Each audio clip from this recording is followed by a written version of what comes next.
আনন্দ নিশ্চিন্তিপা জীৱ থাকে মানে গভীৰ কল্যাণ নাই শুদ্ধই হ'ব নাই। আমি মানুহ হিচাপে কাৰো গুণ আচৰণ চিন্তা কৰিব নালাগে।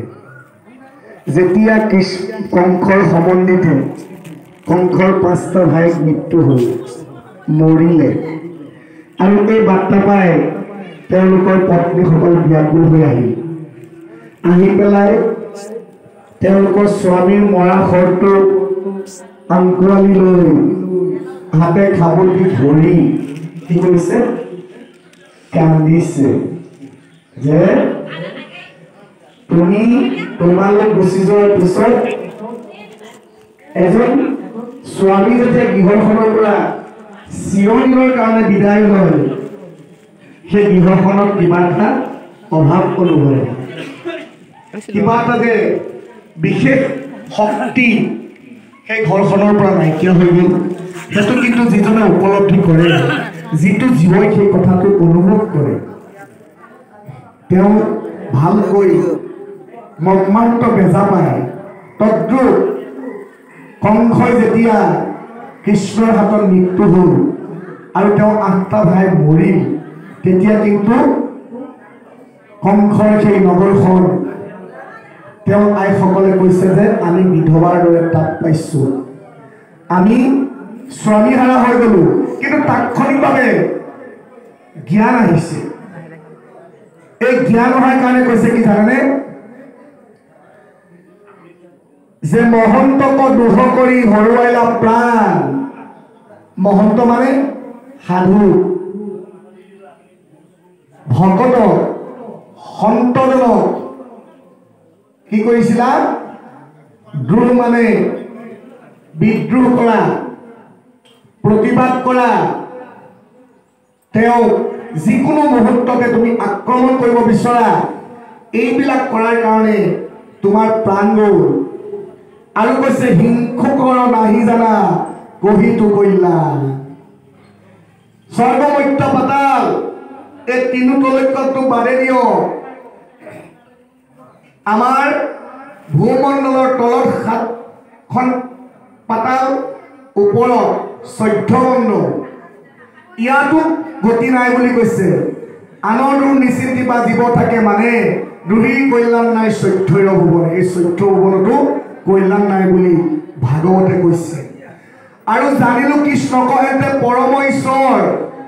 আমি বুজি পালো যে কৃষ্ণৰ নামৰ এই চৈতন্য শক্তিটো তেওঁ পৰম ঈশ্বৰ ৰূপ, তেওঁ শাশ্বত, তেওঁ সনাতন, তেওঁ শান্তিৰ প্ৰতীক।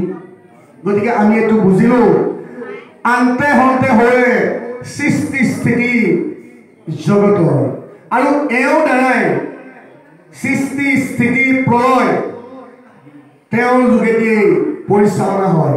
অৰ্থাৎ সৃষ্টিকৰ্তাজন তেওঁৱেই, সংহাৰকৰ্তাজন তেওঁৱেই, পালনকৰ্তাজন তেওঁৱেই, যিমানবিলাক নিয়ন্ত্ৰণ কৰি আছে এই সকলোবিলাক ঈশ্বৰ কৃষ্ণ বুলিয়েই তেওঁলোকৰ পত্নীসকলে খুব গুৰুত্ব সহকাৰে জগতবাসীক কৈছে যে য'তে ত'তে যেতিয়াই যি নহওক কিয় কেৱল এজনেই আছে প্ৰভু, জগতৰ ঈশ্বৰ, সেইজনে কোনজন, আমাৰ স্বামী, দুষ্ট স্বামীজনক, অকল্যাণী, হিতৰ চিন্তা নকৰা এই স্বামীজনক মাৰাজন।